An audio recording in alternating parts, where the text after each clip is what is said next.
Welcome back to our YouTube channel. Today our topic is about the basic features of Indian Constitution, and it is very important topic. Do pay heed towards this topic. Also watch whole video, and also do not forget to like and subscribe our channel. So now let us, without wasting time, proceed towards this topic and discuss about the main features of the Indian Constitution. The first feature of the Constitution is lengthy written. The Constitution of India is one of the lengthiest constitution in the world. It consists of 395 original articles and 12 schedules, and it is written constitution. तो first future जो है main और basic के future जो है वो है लंगथी written. तो पूरी दुनिया के अंदर हिंदुस्तान का आइन जो है ये सबसे बड़ा आइन है, और कोई भी मतलब किसी भी कंट्री का आइन जो है इसके बराबर इतना लंबा नहीं है. ये सबसे मतलब लंगथियस्ट कॉन्स्टिट्यूशन है और ये रिटन कॉन्स्टिट्यूशन है, और इसके ओरिजिनल आर्टिकल जो है वो 395 है और इसके 12 शेड्यूल है. तो नेक्स्ट फ्यूचर जो है वो है federation with strong centre. If we will talk regarding federation with strong centre, it means it provides for a federal type of the polity. तो यहाँ पर फेडरल टाइप ऑफ पॉलिटी होती है. It says that India shall be union of state. इसका मतलब होता है कि हिंदुस्तान जो है ये यूनियन है ऑफ स्टेट. मुख्तलिफ किस्म की स्टेट जो है, डिफरेंट स्टेट जो है वो मिलकर हिंदुस्तान जो है वो बना है. मुख्तलिफ मतलब स्टेट इसमें है जो मतलब आपस में यूनाइट होके है, जो मतलब एक खास फ्यूचर है हिंदुस्तान की.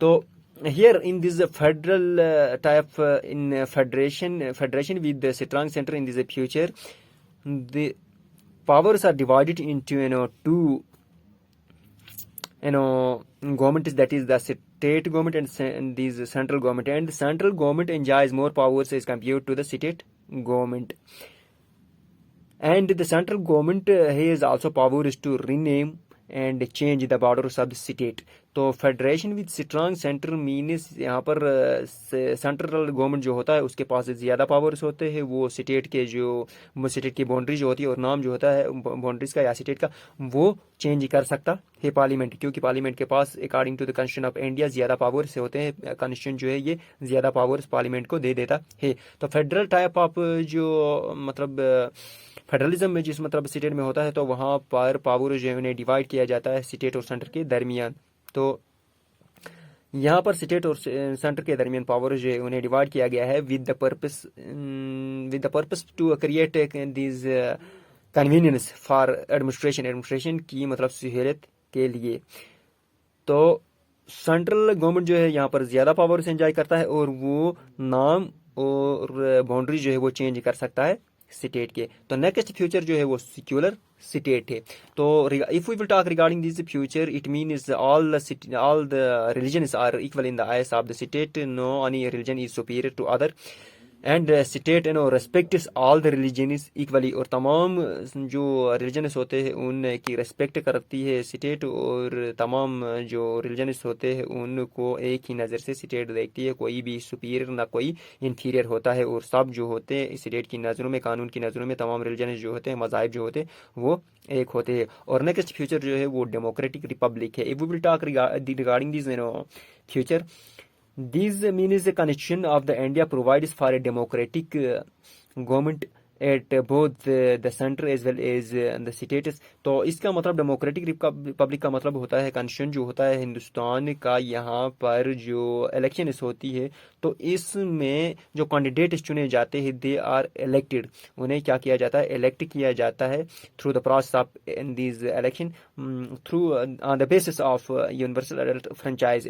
जो यूनिवर्सल एडल्ट फ्रेंचाइज जो है उसके मुताबिक क्या करते हैं, मतलब कैंडिडेट जो है उनको डायरेक्टली इलेक्ट करते हैं.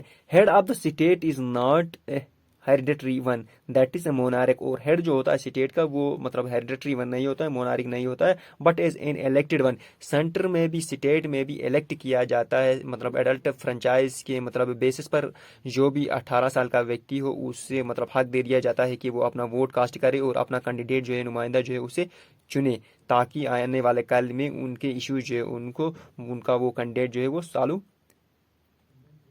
कराए. और नेक्स्ट वन जो है वो है मतलब फंडामेंटल राइट्स. नेक्स्ट फ्यूचर जो है वो है fundamental rights. If we will talk regarding this fundamental rights, Constitution provides certain fundamental rights to all the citizens as well as aliens residing in India. Supreme Court and High Court is there to enforce these rights. तो fundamental rights जो है ये एक और future है, ये fundamental यानी हिंदुस्तान का आइन जो है ये फंडामेंटल यानी बुनियादी मतलब हुकूक जो है वो दे देता है हर एक व्यक्ति को, और सुप्रीम कोर्ट जो होता है वो इन राइट्स को सेफगार्ड करता है और इनको क्या करता है, इनको इन्फोर्स करता है यानी लागू कर देता है इन राइट्स को।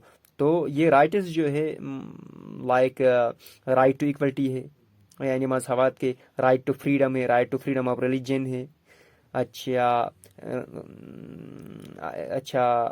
एजुकेशनल एंड कल्चरल राइट्स है। तो ये राइट्स जो है ये फंडामेंटल राइट्स है, ये फंडामेंटल राइट्स हर एक सिटीजन को हिंदुस्तान का आइन जो है वो दे देता है। और नेक्स्ट फ्यूचर जो है वो है फंडामेंटल राइट्स की बात है इंडिपेंडेंट एंड सेंट्रल जुडिशरी। तो अगर हम इंडिपेंडेंट एंड सेंट्रल जुडिशरी की बात करें तो supreme court is the apex court of the country and the high court is the apex court of the state. तो सुप्रीम कोर्ट जो होता है यहाँ पर ये होता है सबसे ज्यादा मतलब पावरफुल होता है और इसके पास पावर्स होते हैं। It is the guardian of the constitution and it has also this power to judicial review and can declare any law unconstitutional if in its opinion such legislation violates the constitution।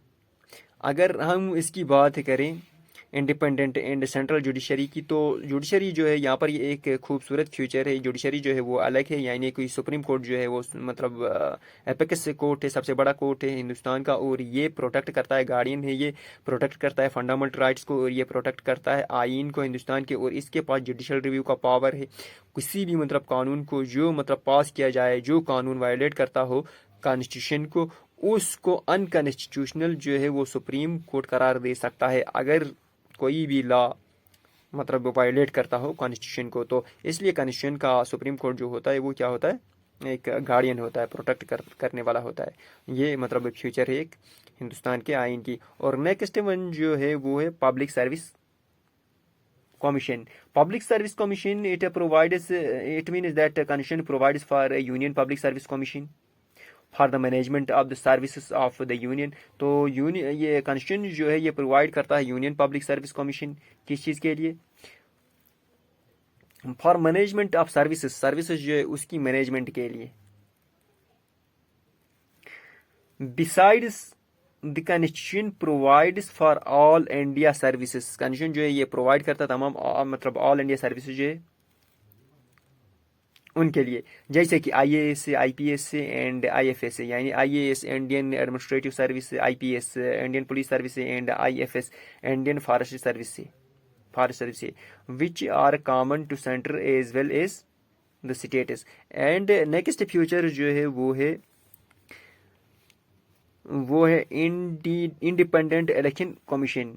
If we will talk regarding this independent election commission, there is an independent election commission to conduct and supervise free and fair elections to the union parliament, state legislature and presidential and vice presidential elections। तो next जो future है हिंदुस्तान के आइन की ये है independent election commission. Independent election commission है जो मतलब जिसकी ड्यूटीज होती है कि वो फ्री एंड फायर इलेक्शन जो है वो हेल्ड करे स्टेट में, पार्लियामेंट में, स्टेट में और सेंटर में, और कैंडिडेट जो है उनको मतलब मुंतखब कराएं फ्री एंड फायर इलेक्शन करा के, और लेजिस्लेचर जो है उसकी इलेक्शन कराएं, और प्रेसिडेंशियल जो और वाइस प्रेसिडेंट की मतलब इलेक्शन से उनको कराने वाला एक इलेक्शन कमीशन होता है। ये मतलब फ्यूचर होती है किसकी, हिंदुस्तान के आइन की, कि ये इलेक्शन कमीशन जो है इसकी मतलब रिस्पॉन्सिबिलिटी है कि इलेक्शन जो है वो कैसे, किस माहौल में, किस तरह, कहाँ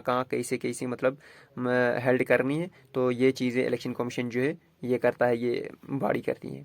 तो नेक्स्ट वन जो है वो जुडिशल रिव्यू है।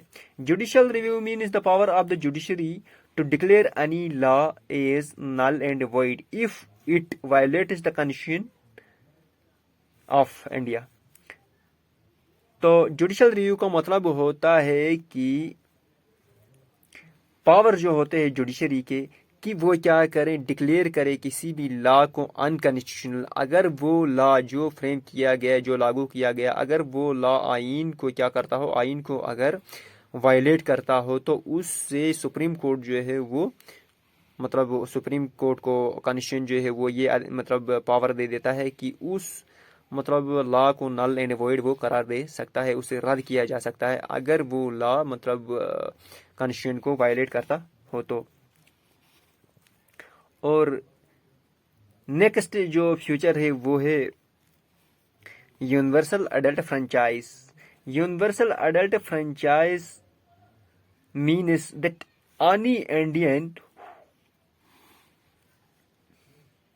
any Indian who is adult and unless declared by a court is otherwise shall have the right to, irrespective of caste, creed, color, religion, sex, and any other field. All are, according to these, all are provided with the right to cast, vote, and elect the candidate and get their issues resolved through that candidate. तो universal adult franchise का अगर हम इसकी अगर बात करें तो इसमें मतलब आइन जो होता है ये मतलब हिंदुस्तान का, इसके अंदर ये है कि हर एक व्यक्ति जो है जिसने 18 साल की उम्र मतलब अटेन किया हो, उसके पास हक है। ये आइन जो होता है, आइन हक देता है कि वो अपना कैंडिडेट जो है उसे चुने, उसे मुंतखब करे और अपने मतलब इलाके के इश्यूज जो है उसको रिजॉल्व कराए। तो these were the features of the Indian Constitution. I hope that this topic will prove beneficial to you. If it proves helpful to you, if you consider, if you deem it likable, then do like and subscribe our channel and watch whole video. Now we will meet next time with next video. By then, Allah Hafiz, well victory.